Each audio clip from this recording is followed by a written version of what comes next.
When you're looking for a solicitor to deal with your case, you don't just look for any solicitor, you look for the right solicitor. An expert who knows what he's doing can deal with your case the right way, achieving the best results. Hobaski Solicitors has more than 100 years of specialist experience serving the local community in immigration law, property law, human rights legislation, civil and criminal litigation, family law, employment law, Sharia law, business law, maritime and commercial law, providing professional legal services globally in Africa, Asia and Europe. Be assured we'll be able to deal with your case the absolute right way with results. So, contact us today by phone on 020-7739-7549 or go online at www.legalpal.com. Good evening, everyone. Welcome again to another episode of Truth and Justice TV. Now, today we're going to be talking about the most important topic of bricks and water, that roof over your head. How do you secure it? Now, I'm Dr. Jennifer Obaseki, and I'm here again to deliver this interesting topic to you. And today I have a very special guest. I consider him one of the leading experts on property in both the UK and abroad. And his name is Mr. Richard Obaho. Thank you so much, Jennifer. Thank you so much for honouring our invitation to be here today. Yeah. What a wonderful, wonderful person you are. Now, those of you out there who've never heard of Mr. Richard Obaho, let me tell you more. He is a developer. He has been dealing with properties both here and in Africa. And really and truly, I wanted to make sure that I had somebody on the program today that could answer your questions. So if you have them, please do call in. But I'll be running through some of those nitty-gritty questions that many of you who have property or want to acquire property may have. So please, first of all, tell our wonderful guests exactly who is Mr. Obaho. Thank you so much, Jennifer, for that wonderful introduction. So, yeah, my name is Richard Obaho, as you said. I've been in real estate as a business for the past 13 years. I like to see myself as someone who stumbled into the industry by coincidence. So I started as a buy-to-let landlord. I bought my first property, and like most people, I realized that after a short while, I realized that there was some equity in the property, and I decided to pull some money out and refinance or remortgage, as they call it. Then afterwards, the money I pulled out, I bought another property with that money, and after a while, I thought to myself, that was quite easy, and I did the same thing again. And you built an empire. not quite, but I managed to build a decent sized portfolio. Wonderful. And at that point, I thought to myself, you know what, I might have a unique acquisition skill that perhaps I could open up shop to people and help people who want to acquire properties. Help other people get onto the property. Absolutely, because I did realize that the property buying process was quite inundating.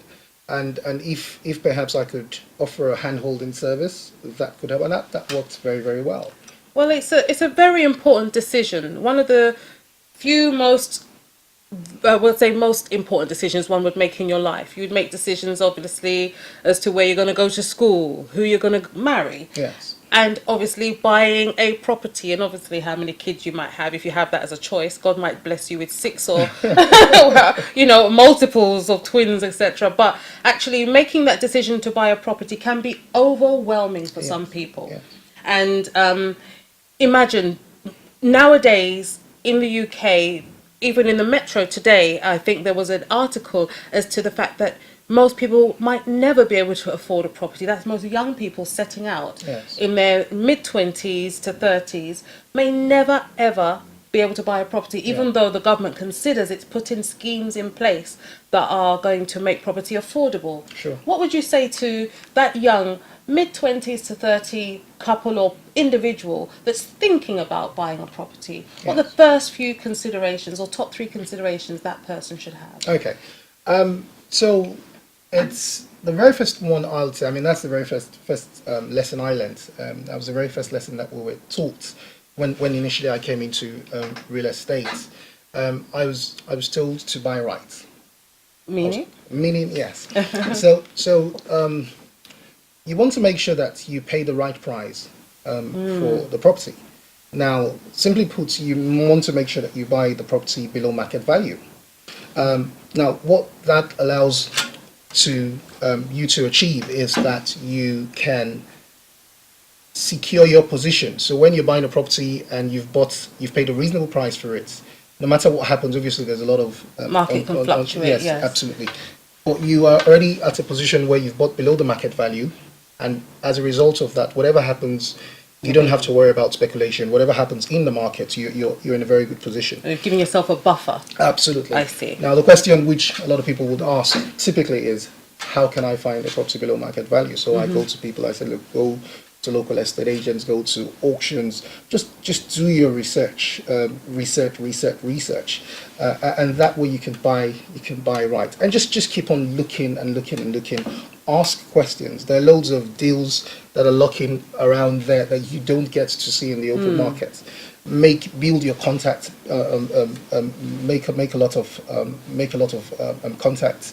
Attend property events. The property network groups all over the country. Attend. You get to meet investors. You get to meet landlords who might want to dispose their properties. Okay, they might want to get rid of some. Yeah, yes. And see you and even want to help you as well get on the ladder. That is for me will be the direction I'll point to. So buy right.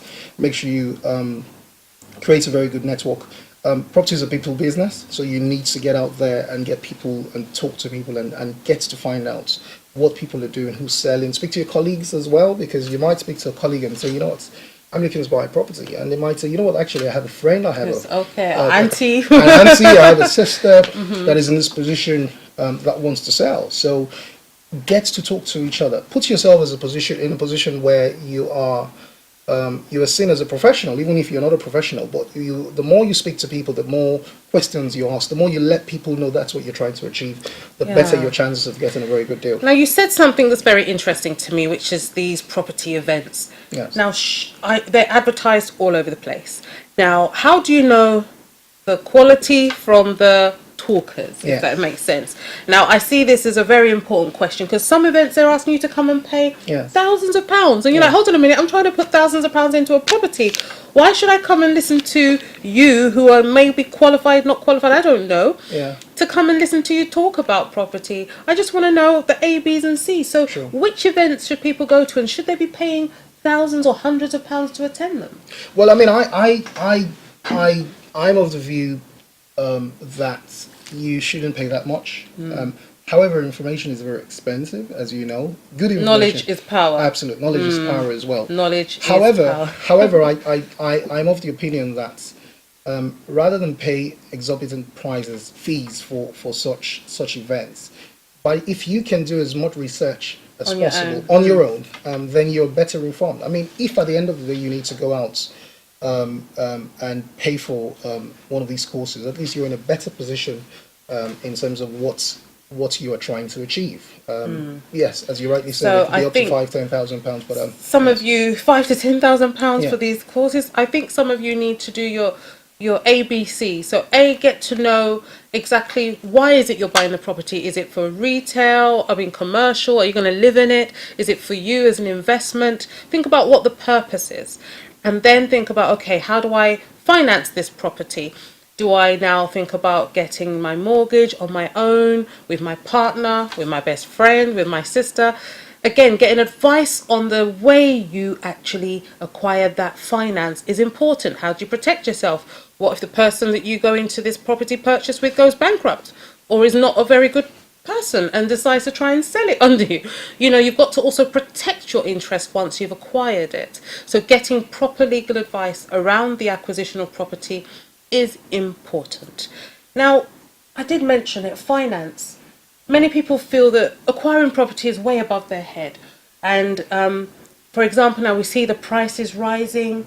And again, there's that uncertainty about what is the position of the property market going to be post-Brexit. Yes. So what's your advice, firstly, on finance. If somebody feels, my income is not really enough, what are mortgage companies looking at when they're loaning the money to individuals? Yeah, it's as you rightly say, it's crucial for them that you can afford the mortgage, and as you know, the income multiples for when you're considering prices now, it's in London, it's pretty much out of the roof. I'm sorry. So there's a few things that you can do.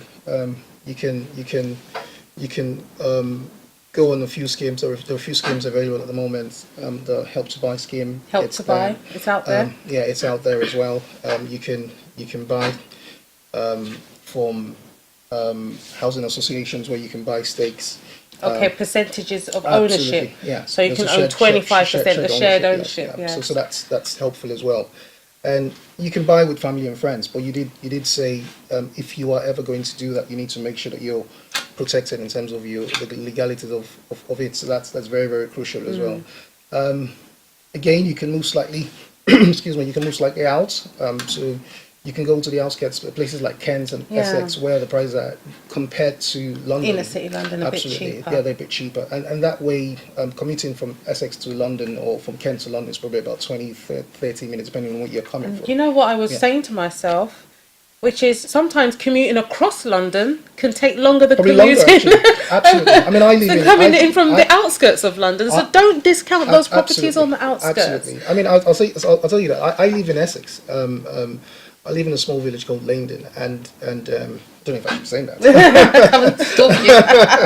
And it's door to door. From my door to my office door it's literally about 40 minutes, and some people travel.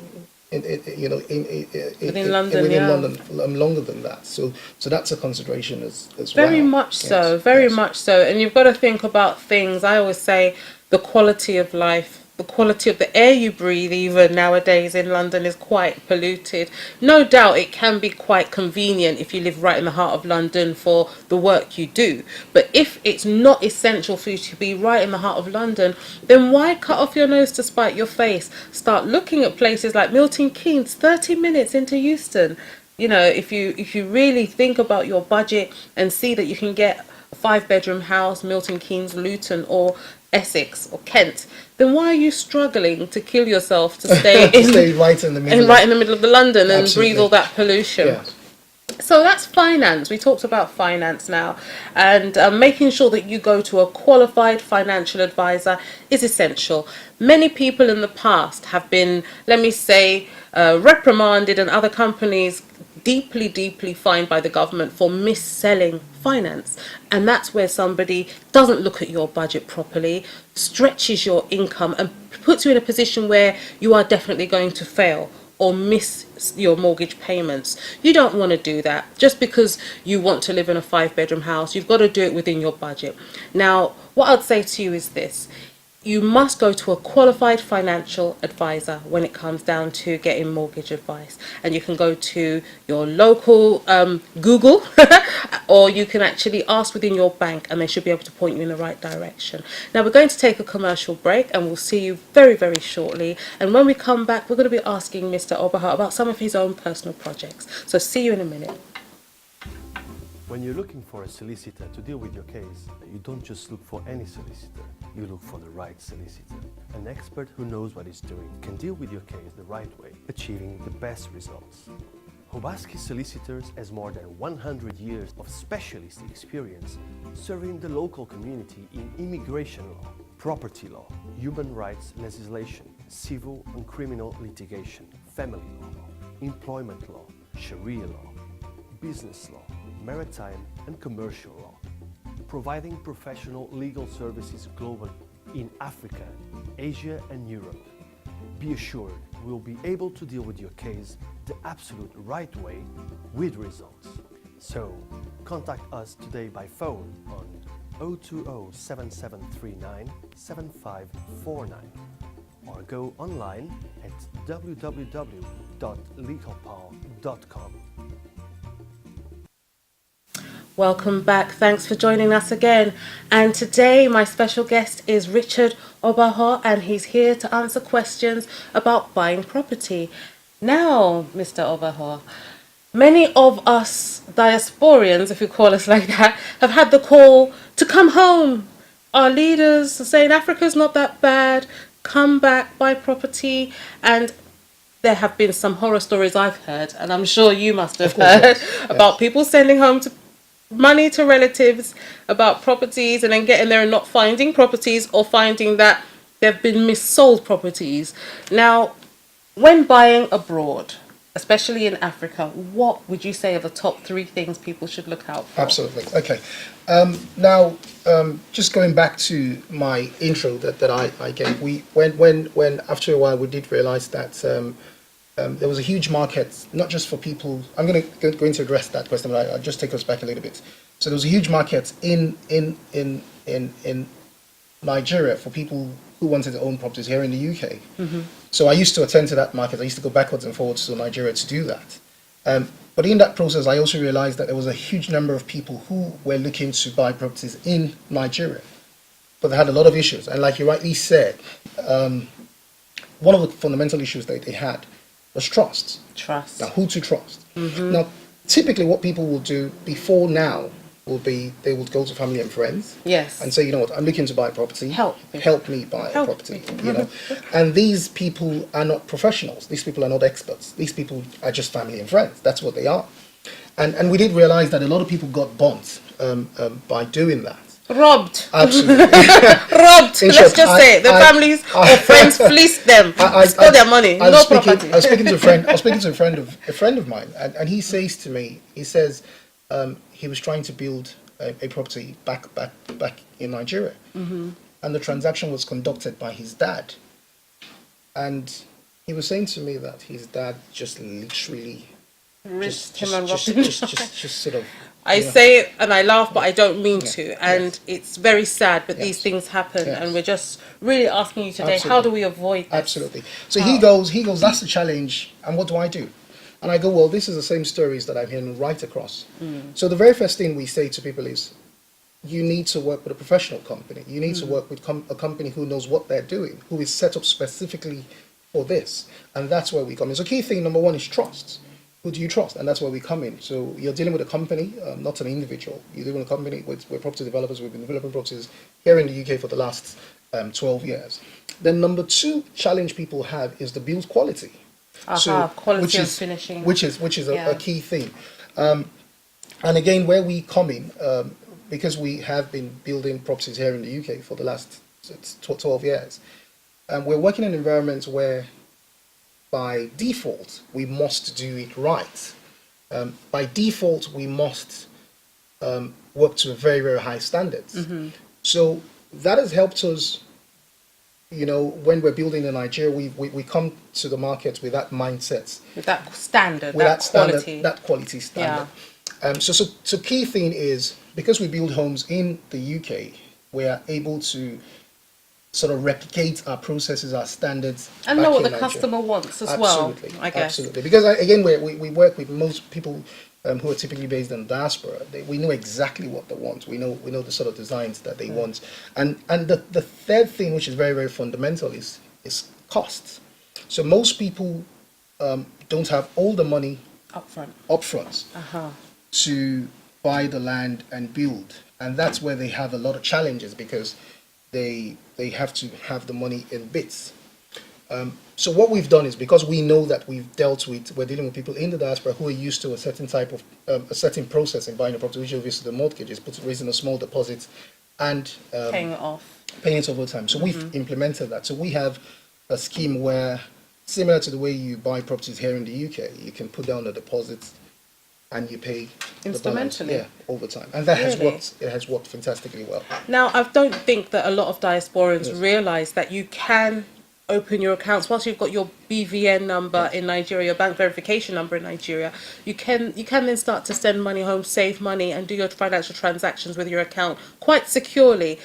Digital banking in Africa works, I can tell you that.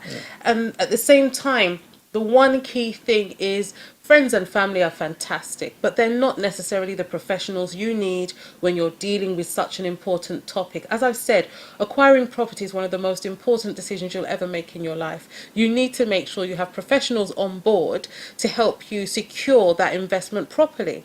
Now, I know that professionals can cost money, but it's money well spent if you make sure you've done your research to ensure that that person is qualified in the area that they're dealing with, have insurance and the necessary registrations and accreditations in place that put them as an expert. And one of your companies that does this is called Purple Premium. Yeah. So if people want to get to know or get in contact with you, how can they do that? Okay, so we have a website, and it's called www.purplepremium.com. And when you go there, you can get all the information that you require. Well, a lot of it. I even think too much information about what we do, our projects here in the UK, our projects in Nigeria, our current projects in Nigeria, and a whole lot of stuff. A whole lot of stuff about what we do as well. So it's www.purplepremium.com. www.purplepremium.com. Brilliant. So I'm going to do some quick fire questions now, and if you have questions, you can call in. Okay. So first one, on plan or off plan? So we do a combination of both. So our current developments, we had that sold off plan actually. We started to build, we launched. The last development we had before this current one, that sold out, and we had a number of people who wanted to buy, who were interested in buying. So they came, and immediately we launched this. They were happy to just come on board, and they bought a few units from us. And at that point, we just started to build, we just started to sell, but we were also building as well. So I would say it's a combination of both. Yes. So if you're in a hurry, maybe on plan, but if you're ready and you know it's a trusted source, it might be off plan, so you can get something tailored specifically to your taste. Yeah. Now in the UK, new build or old property? Well, it's this is where I'm probably going to shoot myself in the foot. Go now, on, because- I've got a preference. I want to know what yours is. Because I mean, I personally have a preference for older properties. Me too. Yes, I They're have a more preference. solid and they've got bigger rooms. Absolutely. and because I come from a background where I like to break things down and make things up. I'm a builder. I'm a developer. So I know that there's a lot more value in buying older properties, buying properties from auctions, and doing it up. I feel, initially I said that as a tip. It's best to buy properties below market value. Below market value, under so market you value. So give yourself a buffer. Absolutely. So there was a transaction I conducted a while ago. I bought the property. It required a lot of work to be done, and I did it up in about 2-3 weeks. I finished the property, and I put it back on the market, and I made significant profit from that. But I called the person that sold the property to me and said, "Look, do you know that this is what you could have done?" It was worth. Absolutely. And I also said to the person who bought the property, I said, "Do you know that you could have bought this property at that level, spent this amount of money that I've spent, and you would have made a huge savings?" But people are weary. People, they don't like the condition Well, of the this is a property. they thing. need. Yes. That I think you've answered my next Yeah. question, which was ready to move in or do a upper. Yeah. So it's going back to, and this is where I probably sell one of my services as well. So we're also builders as well. We're also developers as well. So refurbishing. So we do refurbishing. So we work with a lot of auction houses, and people come to us after they bought a property, it needs refurbishing, to help them buy that. So if you sort of detach yourself from the process, that you're not the person who's going to carry out the works. But what the advantage of that is, you can decide the choice of kitchen, color, style. You can put your sort of mark. You can put your stamp to the property, rather than you go in, because there's absolutely no way you can buy a property that would meet all your needs. There is absolutely no way. But when you buy a property, a doer-upper, as you said, then you have the opportunity to actually create your mark. sort of create your mark. Yes. Now, but I do sell new build properties as well. So that's why hey, but, you've got to cater for all your clients' tastes and needs. There are so many I would say the younger generation, they want things instantly. Absolutely. They're not ready to do the doer-upper. They just want a nice, flashy, shiny kitchen and a glowy looking fire and an ensuite. And they're satisfied.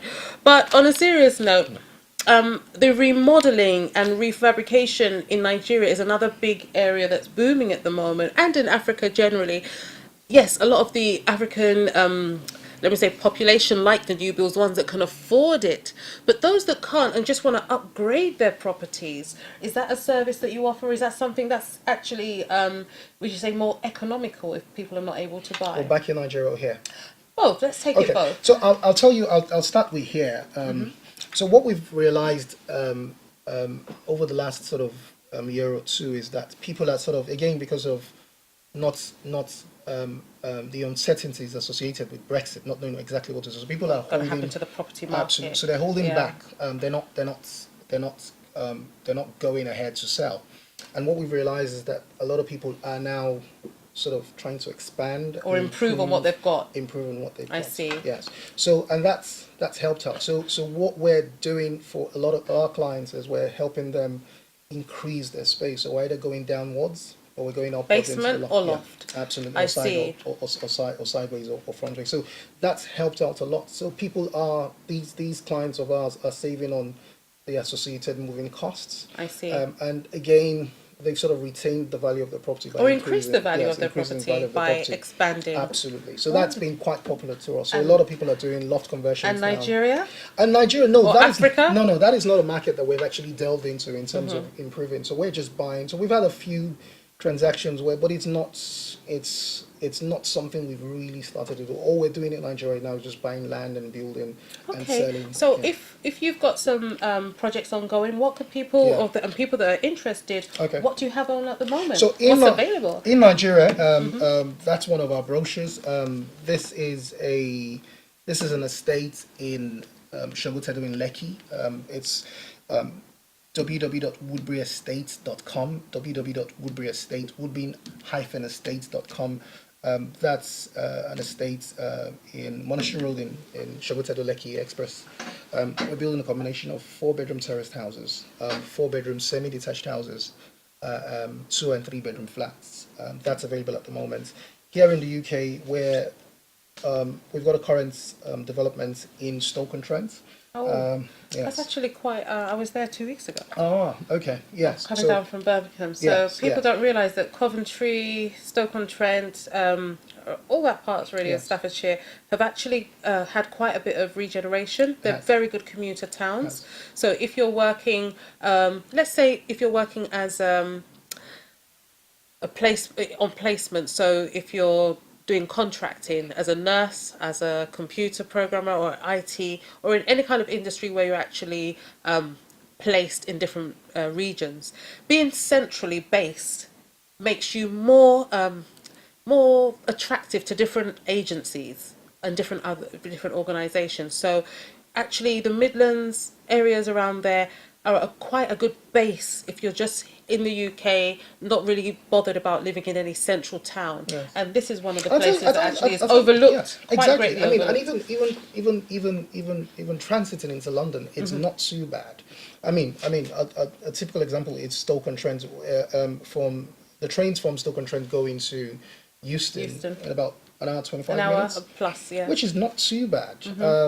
Again, properties are going for as little as 100. I mean, our developments, our units in our development are going for £135,000. These are 3 bedroom. 3 bedrooms, Fair 135. You didn't even £135,000. say 2. I was Well, like, that's the thing. wow. Well, that's the thing, and this Yeah. is brand I new. think as a well. lot of people are brainwashed or blinkered. Yes. Let me say blinkered. They don't see outside of London. Yes. They don't see outside the Well, M25. yes. Well, that's the thing that you need to do as well. You need to start to think non-conventionally. You need to think, outside the box, as you say, outside the M25. There's a lot of things going on around there. Yeah. I've had people who are going to buy in those areas and sort of build up their equity as and when it's achieved, then refinance and see whether they can come Yeah, into London. come back. So there are loads of alternatives. So you can that's pursue. it. Yes. My other question, profit or passion? I would say it's more of passion, believe it or not. More of passion, yes.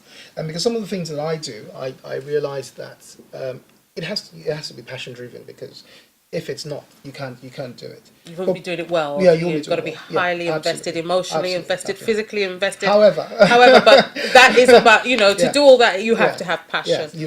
But there is, I mean, But you've got to have your eye on the profit. absolutely, yes. No, we're business. We're business as well, so we need to make sure that we make money as a business. But yeah, no, massively, passion driven. But yes, it needs to make money. If not, the missus will say. You're not a charity. So please, if you're interested in having property in the UK or you're having issues, feel free to contact Purple Premium.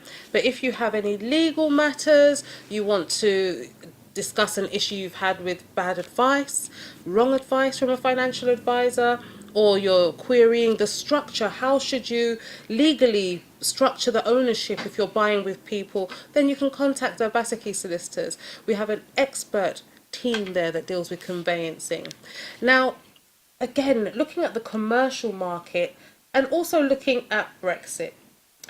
Over the last 2 years, we've had a lot of foreign buyers coming into the UK. How do you see the position going forward post-Brexit with regards to the property market? So it's a very good question you've asked, Jennifer. But the harsh reality is that no one knows. We don't know. And I say to people, if I had a crystal ball that I could look into and tell exactly what's going to happen, I'll be a very wealthy man today. But unfortunately, we don't know what's going to happen. But the thing is, it's the uncertainty, as you say, that is even a massive problem, because Has it put the brakes on things, or has it slowed things down dramatically? It has. Even without actually, even without it being substantial, but it has slowed it down because people don't know what's what's going to happen. So people are withholding. People are. Not able to make decisions. Absolutely. You did mention foreign buyers. There was a decline in the amount of buyers that came into the UK to buy. Again, everyone's waiting, even without having tangible facts of what's going to happen. Just that uncertainty, just sort of having a massive impact on the market. At one stage, we would have a lot of Chinese investors just Yes. buying without even looking inside. Just looking, oh, this one, that Yes. one, I'll buy 4 of those, 3 of Yes. those. And sometimes they're not even putting these properties on the market. Yes. I mean, not even renting them, so they're Yes. sitting empty. Absolutely. Now, if you hear property sitting empty, and I know property sitting empty, that actually drives the housing shortage even worse. Yes. So those people that are homeless and there's these properties sitting empty all around London and the country, how do you see the government solving what is the housing crisis in Yes. the UK? I mean, first of all, they need to build more homes. Of course. And It's a demand and supply yes. thing. I mean, I think it needs to be regulated as well. Sorry, it's regulated. It needs to be Better regulated. better regulated, as they say. Again, investors are coming in, as you say. Foreign investors are coming in without actually occupying, with the intention of not occupying the property, but just Can to you hold imagine? it, Just to hold it. just to hold it, And then there's make people that don't have absolutely. because of shortage. So I think without going into politics, I think there Better policies. There was a policy. I think Labour was saying something about an empty property tax. yes, or something like that. I can't remember the actual That could details. be a deterrent, I Yeah, guess. yes. But I think that one of the arguments I heard from one of my clients was, if I rent it out and the tenants go in, damage it, make the property value go down. Yes. It's a problem for me. Yes. I'm going to have to go in, get lawyers to have them kicked out and redecorate, even to redecorate. And I've just stretched myself Yes. to acquire this property. If it sits empty, at that stage, it was appreciating daily. So she, didn't want to do anything Yeah. to it. So part of me understood You that sort of understand, she'd yeah, been where she's coming stretched from. thin. Yes, She didn't of want course, any yes. more headache. Just Yeah. let it be there. Yeah. But at the same time, Well, with it's hard, looking it's at the hard because homelessness. there's people who are homeless who don't have correct. homes to and living, and you can't have a property empty with anybody in there. And whilst we have people homeless, so it's I think it's a I bit think of a dilemma. It is, but I'm sure it that Theresa May and her Brexit plans will hopefully come to an amicable solution with our foreign neighbours and come to a beautiful divorce package that means that Britain will still be flying the brand UK and people will still want to come in and invest. But economically, I'm not sure with regards to the financial markets what's going to happen. At the moment, the Bank of England was talking about steadying the interest rate to make sure that, and even increasing it, so that they try and control things like inflation. But again, buying property is a very, very tricky thing. You must make sure on the financial side that you appreciate that mortgage rates can go up as well as down. At the moment, there was a little rise earlier in the year, and so that might have affected some of you. And what would you say to people who are kind of finding it a little bit difficult? They've got their mortgage, they've got their first home, and then that little bump in the interest rates has slightly affected Yes. them. So What should they do? Yeah. So what would normally happen is after you come out of your fixed term, your typical mortgage, you will go into what's called an SVR, standard variable rate. So that standard variable rate normally tracks off of the Bank of England base rate. So what tends to happen now is that if a lot of people, depending on the bank you're with, your standard variable rate is normally cheaper than a conventional bank rate at the moment, because most of these people would have taken out their mortgages 10, 15 years ago. So it's better to hold on and sit on your standard variable rates. Some people have their rates about 0.2% over BOE base rates at the moment. So you're better off monitoring that, because if you were going to go into a fixed period, you would end up getting a product that is higher than Repayments. that your repayment. I'm not a Yeah. financial advisor, so I've got The to be whole very point careful. is we want to be careful as we Yes. advise you, Of course, yes. and we advise you to go to a qualified Yes, financial absolutely. advisor. Absolutely. But the point is, you must pay attention to it. Yeah. I don't want you to be out there and think, oh, what are they talking about? I don't know. I know I was affected, but I'm still struggling. No, you must take heart and actually try and look into it.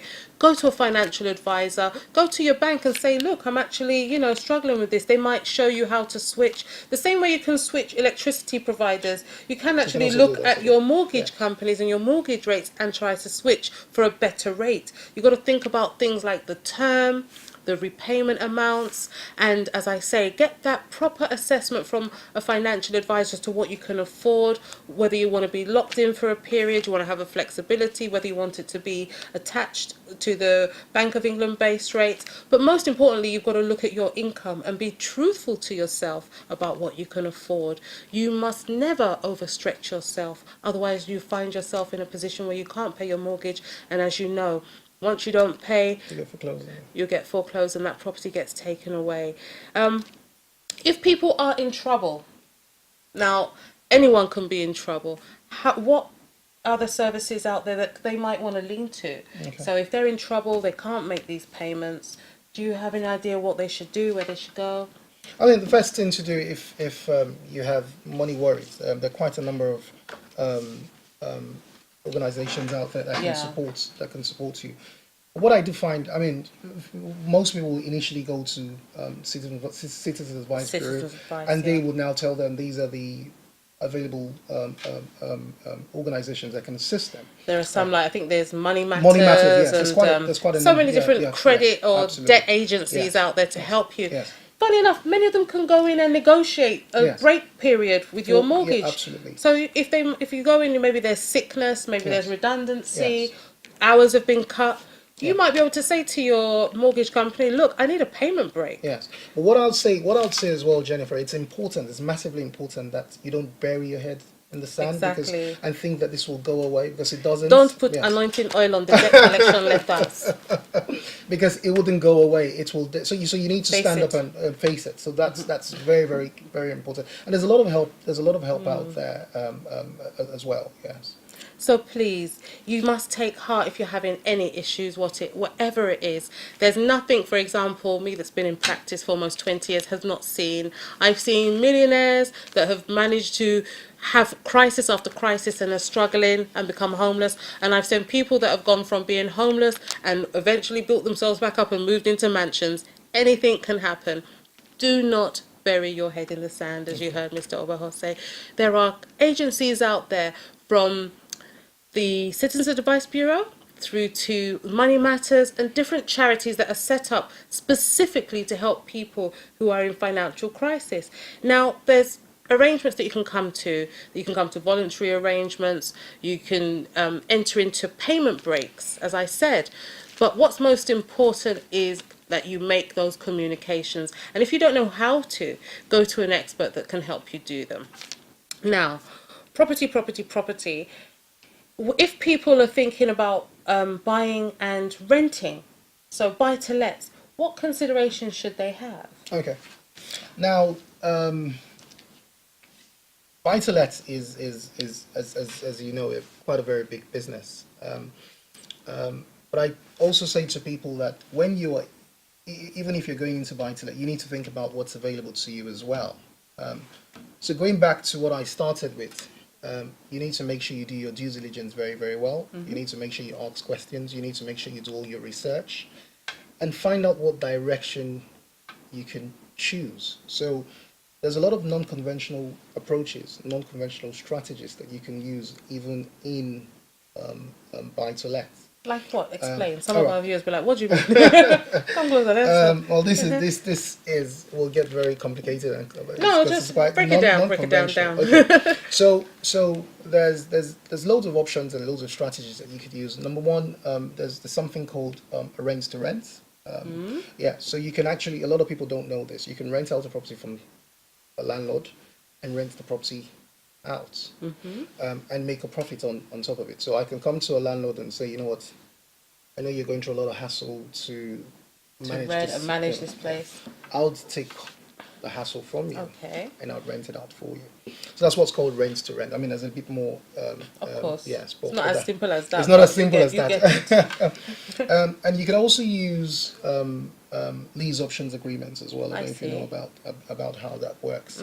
But the lease option agreements would allow you to take control of a property and literally do the property up and rent it out.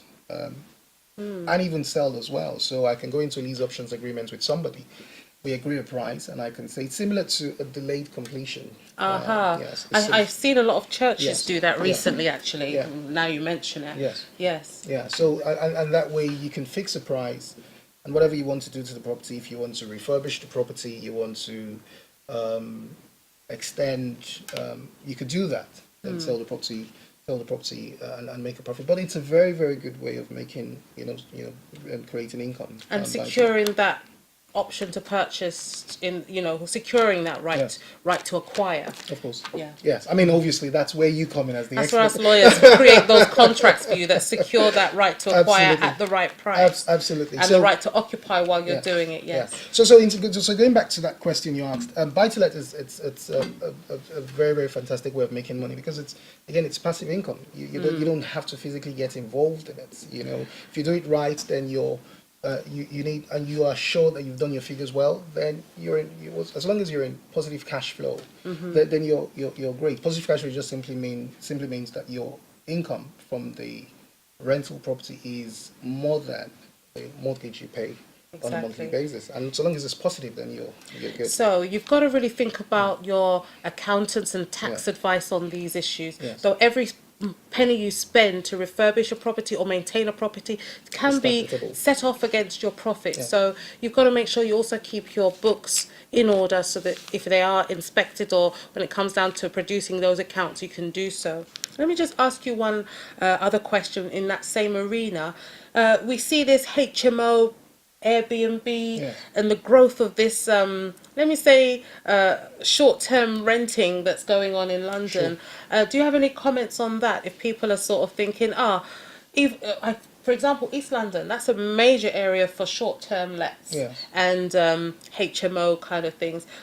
Though if you are renting and doing a buy to let or anything like that, you must make sure the local authority you live in or make sure you are compliant with any regulations that are set by the local authority that the property is in, because some local authorities actually require for you to have a license to do this and others actually require that you register. So it's very, very important. You don't want any local authority to fine you because you've missed or not realised that you have to comply with one of their requirements. Yes. But people who are engaged in HMO short lets, do you have any advice for them? Sure. Or if they're thinking about going into it, Okay. do you have any advice for them? So the HMO market. So I'll just quickly throw a bit more light into that. So HMO simply means housing with multiple occupancy.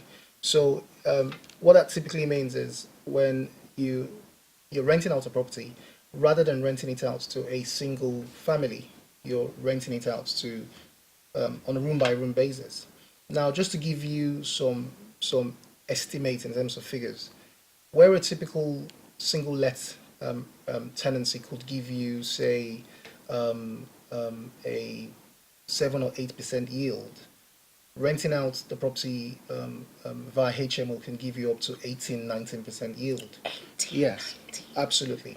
However, there's a lot of hassle in, as you would expect. Yes, So there are is- rules, there are yes, compliances, but absolutely, you need to at get a 18, license. 19, that's a big Well, jump. well, that's the thing. So, I mean, I'm part of as I sort of mentioned earlier on, quite a huge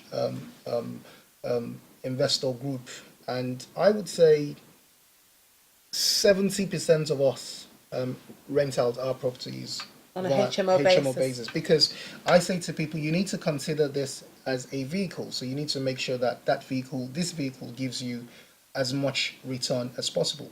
So don't worry too much. I mean, obviously you get the wear and tear on the property, but you need to manage your finances well. So you need to put money away to make sure that regularly you maintain the property. But most people are going the direction of HMO because you get more yields. However, there are quite a number of considerations you need to think about. So there's some demerits as Yes, well. absolutely. So what are the again, disadvantages? Again, it's wear and tear. It's high turnover for tenants, of tenants. So you get quite a lot of people coming in and out. But if it's managed properly, then the additional profit would make up for that. Yeah, that's. Once again, you know, you've got these changes in the law as well. The regulation of the government asking landlords to check the ID of their occupants. How within your property club, do many of the landlords express concern over this? Yes. Putting that pressure on landlords to become immigration officers and identify their tenants? Well, yes, it's a big issue because you need to make sure that your tenant has got a right to rent. Right to be in the country and make- right to rent. making sure that they all their immigration their immigration status is all cushy. So that is a huge pressure. It's put on us as landlords because, again, as you rightly say, there's huge fines. I can't remember the exact figures in terms of the fines, but they're huge fines when you don't comply. So I mean, I think the government have been, without being political, I think they've played a role, and I'll take this back to They've delegated their role, delegated from themselves to people in the public. I put a lot down to George Osborne, and I say to people that I believe that he had a hammer and he just sort of smashed the property industry because all the regulations, all the policies that he put in place, it's massively affecting the property market. Heavily burdened Absolutely. on the landlord or the property owner. Absolutely. Yeah. I don't know So if you know about the Alice in Wonderland tax that he introduced, which meant that the investors cannot mitigate their mortgage payments against their tax. now that came into place last April, if Yeah, I'm right. Yes. So again, if you are a property owner and you're renting, you've got to know it goes hand in hand that you must have proper financial advice and proper accountants in place. Absolutely. You must have that backup. I think one of the future programs that we'll do is to actually get the financial advisor on. They're coming in 2 weeks' time. I did want them here today, but actually property is such a big area. I did want this expert, Mr. Oberhal, to go through these various different headings so that you've got an idea. Many people are sitting down thinking about acquiring property or having issues with property and not really confronting them. So I wanted to make sure this particular episode of Truth and Justice was focused on property acquisition and issues, but the future one's going to be on property finance, and that will include dealing with raising the money to acquire the property and then the circulation of money when it comes down to running the property and taxes, because that in itself will eat up one whole episode of Truth or Justice on its own. So For people out there, if you haven't called in, try to call in if you have any questions. Now, we're going to be able to answer those live. If you have any questions that you don't want answered on air, then you can obviously email info@obatakesolicitors.com. And I'll take you back to the issue of Africa again. Now, we had a live show about 2 weeks ago where somebody called in and talked about property that she'd acquired that had become waterlogged, and other areas like Lekki. We see these videos of the whole peninsula being flooded, or not even the whole peninsula, but certain areas. What can people do to make sure that they don't acquire property that's prone to flooding? Okay, so again, it still goes back to who you're working with a professional, working with an expert who knows what they're doing. So I like to address this by saying that in Nigeria, especially in the property market, there are major problems. However, there are solutions, but they're very costly, and people don't want to spend money. So people are too profit driven, and they feel that they can't spend the money, some of their profits, towards addressing the issue. So I say to my colleagues in the industry, like, look, this is a commercial venture for us. If we make things better, if we can create a very good product, the consumers will be happy and they would recommend more people to us. So going back to the question you asked, the issue with the flood is that for you to address it, it's going to be very, very costly. So what you're supposed to do is to build your land, the foundations of your land higher than the road. I see. That is the simple solution for it. It's a very, very costly venture, but it's a simple solution. So that it's all about the foundation. It's all about the foundation. So even if the foundation of your estate is very low, so long as you ensure that you sand fill it and you make sure that it's way, way, way higher than the road, what would happen is every time you get water, it drains out of your site, out of your estate, into the road. I see. That is the easiest way to resolve this. However, it's a very, very costly venture. So you're saying a lot of the times there's the flooding, it's because people have taken shortcuts. Absolutely, really. yeah. Developers have taken some shortcuts. That is the problem. But in my mind, I think I saw Ibadan flooded. Yes. The last time I thought to myself, Yes. oh my goodness, Ibadan Yes. flooding? Yes. How possible? Yes. And again, is this issue of foundations, or is it to do with irrigation within parts of Nigeria? That is part as of it. well? I mean, that was the very first part of it. So again, going back to my sort of quick fix solution is we need to be a lot more collaborative. So there's a lot of us, we depend on the government, and we say it's the government's obligation to make this happen. But I say to my colleagues in the industry that, look, we're commercial, we make profit out of this. Can we take some of our profits away and come together and build? So we're working together with our developers, other developers working with us.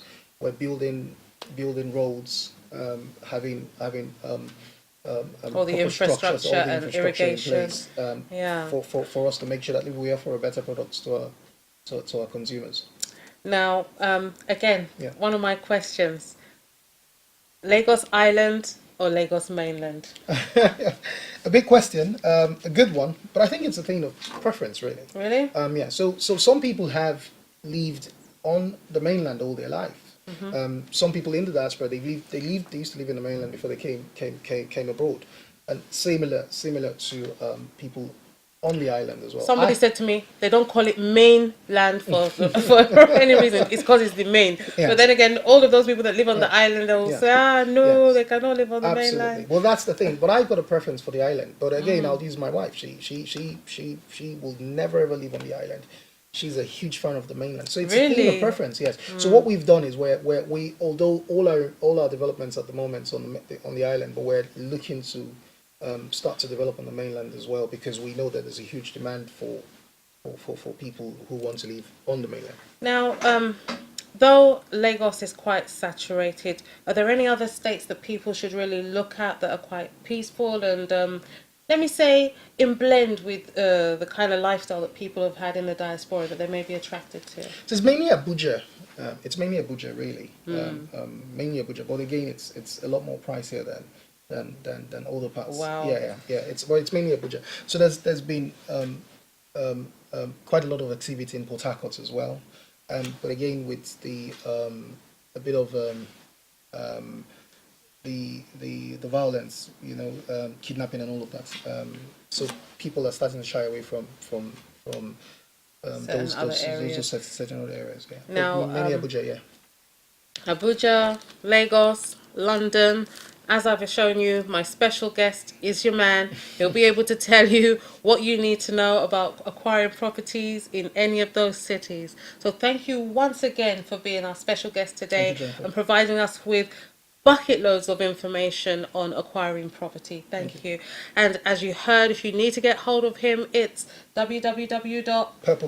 purplepremium.com. Yeah. And as I've said to you, acquiring property is going to be one of the biggest decisions you ever make throughout your whole life. And whether you're starting off with your building your portfolio, whether you're buying for yourself, whether you're buying because your child is going to school in a certain area and you don't want them to rent, it is a large amount of money, and obviously you're not working to throw money away. So get the proper advice.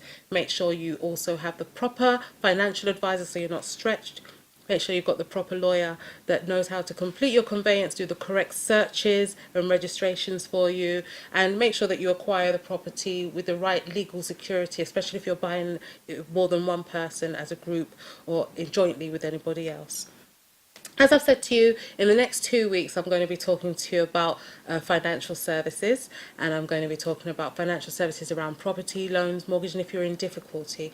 But I'm also going to be talking to a social worker who's going to be coming in to talk to you if you're having problems with your family. So thank you once again for joining us on Truth and Justice TV. It's been my pleasure to deliver all this information to you today. And as I've said, you've always got to be good, and if you cannot be good, be very, very careful. Stay blessed, stay safe. Good night. When you're looking for a solicitor to deal with your case, you don't just look for any solicitor, you look for the right solicitor. An expert who knows what he's doing can deal with your case the right way, achieving the best results. Hobaski Solicitors has more than 100 years of specialist experience serving the local community in immigration law, property law, human rights legislation, civil and criminal litigation, family law, employment law, Sharia law, business law, maritime and commercial law, providing professional legal services globally in Africa, Asia and Europe. Be assured we'll be able to deal with your case the absolute right way with results. So contact us today by phone on 020 7739 7549 or go online at www.legalpal.com.